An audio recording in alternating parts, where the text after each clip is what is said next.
The zipper holding the hood in, because it's easier to put the hood on and off with the zipper than it is with the snaps.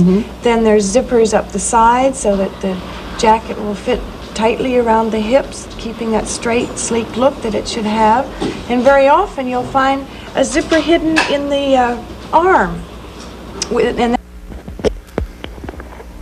Good afternoon, ladies and gentlemen. You'll excuse the fact that I'm out of breath, but about 10 or 15 minutes ago, a tragic thing, from all indications at this point, has happened in the city of Dallas. Let me quote to you this.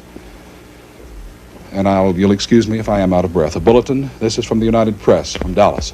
We have before us the opportunity to forge for ourselves and for future generations a new world order. A world where the rule of law, not the law of the jungle, governs the conduct of nations. When we are successful, and we will be, we have a real chance at this new world order, an order in which a credible United Nations can use its peacekeeping role to fulfill the promise and vision of the UN's founders.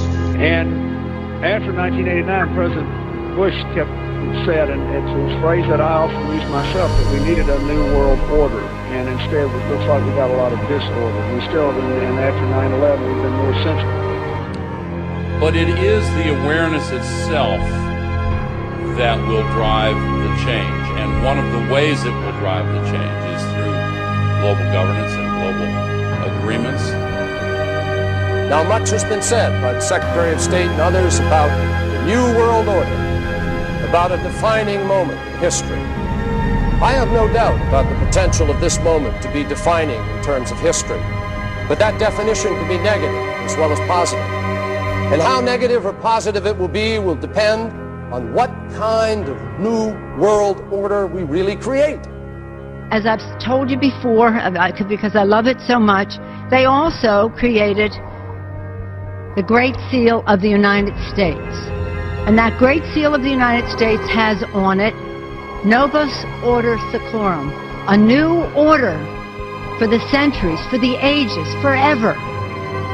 There is a chance for the President of the United States to use this disaster to carry out what his father, a phrase his father used, I think, only once, and hasn't been used since, and that is a new world order.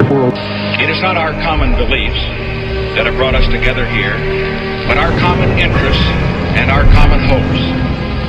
The interest that each of us has to maintain our independence and the security of our peoples, and the hope that each of us has to build a new world order in which nations and peoples with different systems and different values can live together in peace, respecting one another while disagreeing with one another, letting history rather than the battlefield be the judge.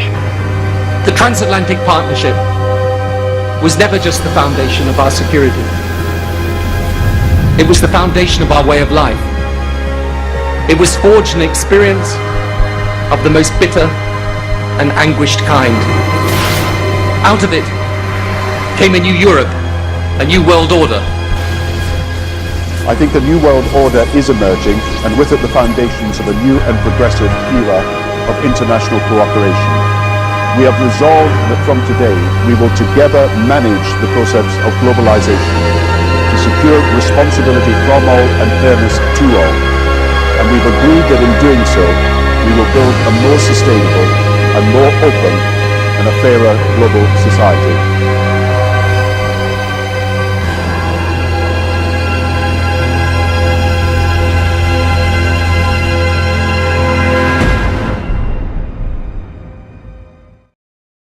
The way we're going to win over the long term is not just militarily. We've got to win over hearts and minds. And what that means is we've got to invest in countries that have no educational infrastructure, have no means for young people to get ahead. We've got to give them a stake in creating the kind of world order that I think all of us would like to see.